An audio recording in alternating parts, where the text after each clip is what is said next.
What size fine liner should I use?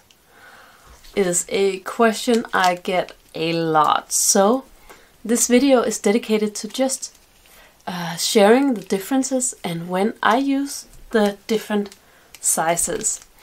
And the three fine liners I'm gonna work with today is a 005, very small, 01 and a 02. And if you have like 08 and you're like, oh no, I can't join, of course you can. I'm gonna explain why you can use all different sizes of fine liners, but also what to keep in mind when you choose. I promised you 3 sizes of fine liners and I have them right here. These are Microns. They're waterproof, so when we are working with water, it won't smudge. So this is a important feature. I have the 3 different sizes here, 005, 01 and 02. And before actually going in with those, I am going to do a quick sketch of a magnolia.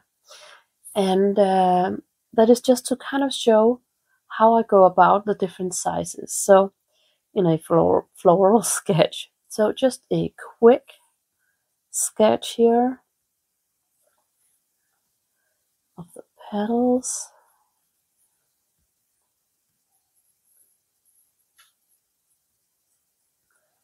And if you are interested in going more in depth with line and wash sketches, I have a book called Ink and Wash Florals. I can put a link for it below here so you can see it.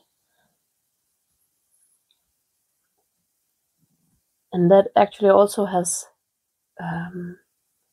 magnolias in it, so you can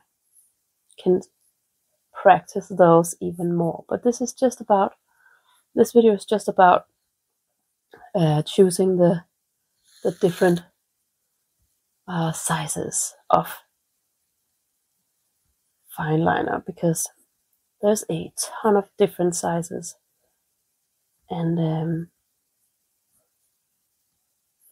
you can use all of them, but for different things. So now we have a sketch. I'm not going to do more, and I'm not going to remove it because it is a lot easier for you to see it if I don't remove it. You could choose to watercolor it first. I like to kind of mix it up and do, sometimes I watercolor first and sometimes I use fine liners first. But in this instance, I'm just going to use the fine liners because that is kind of the point of this video. So let's dive in. When I start my sketch, I always choose the middle range fine liner. And when I have 3, this middle range one is the 01. The reason I do that is to kind of get a base down. And then I can kind of go smaller with the details and use the 005 and go and kind of strengthen some of the lines with the thicker one. And this all depends on the paper.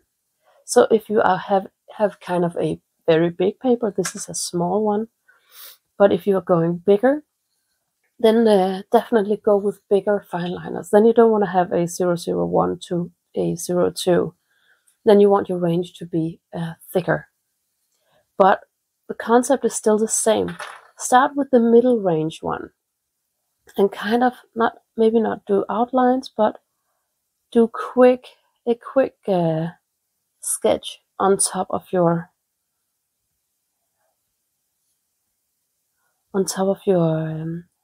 pencil lines here.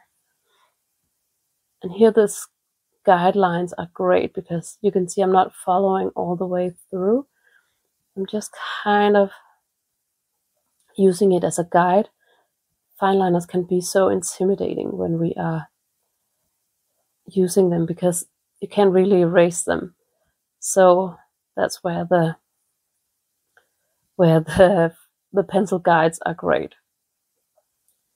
So you can see I just did a very quick outline. It's still looking really flat. And that's just because we haven't started to shape it yet. So this is actually all I'm going to use the 01 for right now. So putting the lid on that. And then you could start or proceed in two different ways. Either go smaller, so going into the details, or go thicker into the shadows and kind of strengthening some colors.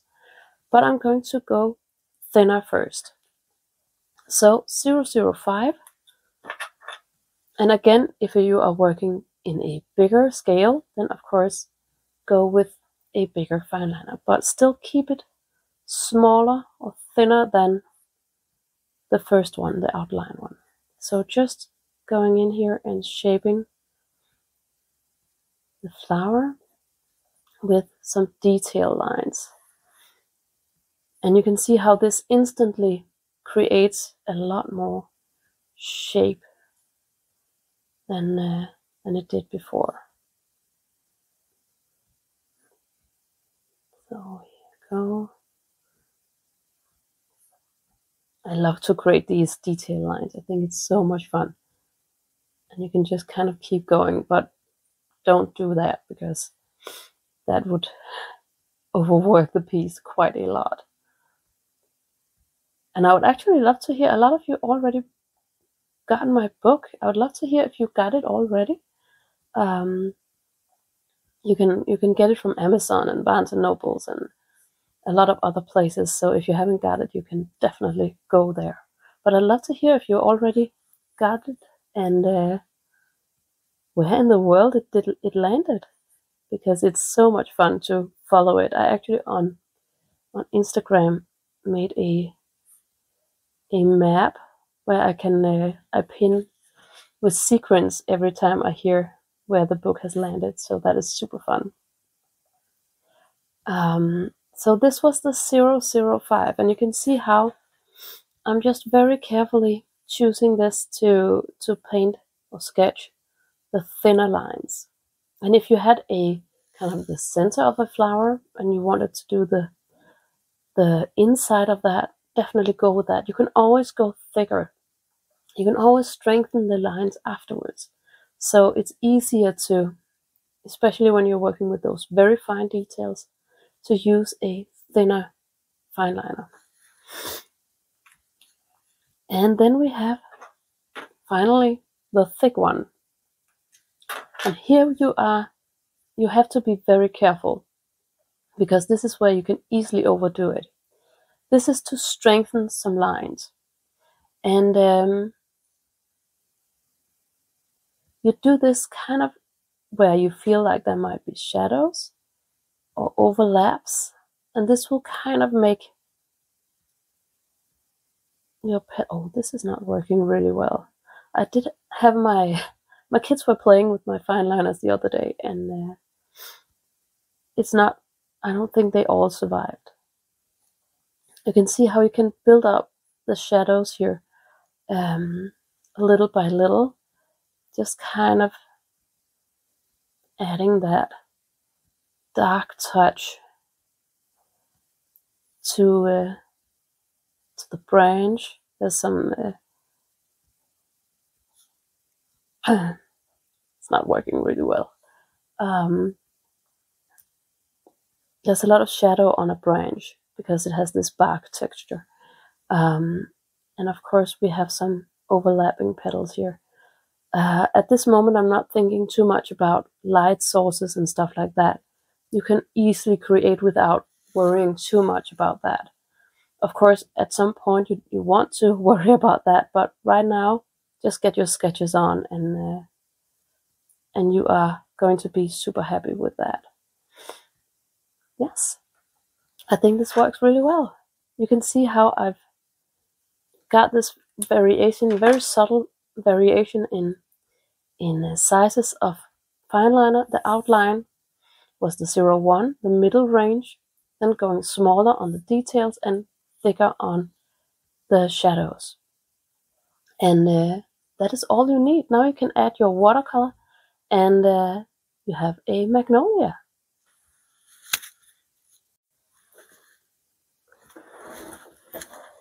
And just to get you started, I'm just going to show you how I would do that.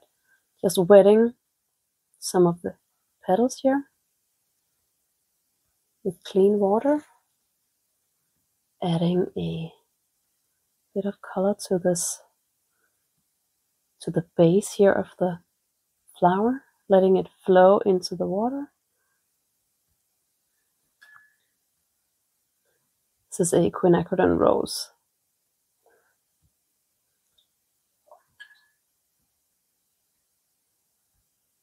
Just letting it, don't touch it too much, but just let it kind of flow. And of course I go much more in detail with this in my my book, but this is just to show you how I would go about it. Adding a little bit of green here and there, maybe also a little bit to the petal there, just to get the green to kind of go through, and then just a tiny bit of Van Dyke brown for the stem here. And see if that is enough. Just adding a bit more color here. And while it's still wet, you can add more. So you don't have to just sit and do all layers. You can definitely add more as long as it's wet. It's workable. Yes. I'm adding a little bit of water to this one as well. It's kind of standing there all by itself. So this was a magnolia, and just a quick guide on choosing the different sizes of fineliner. So I hope this was some inspiration as to how to use your how to choose your fineliners.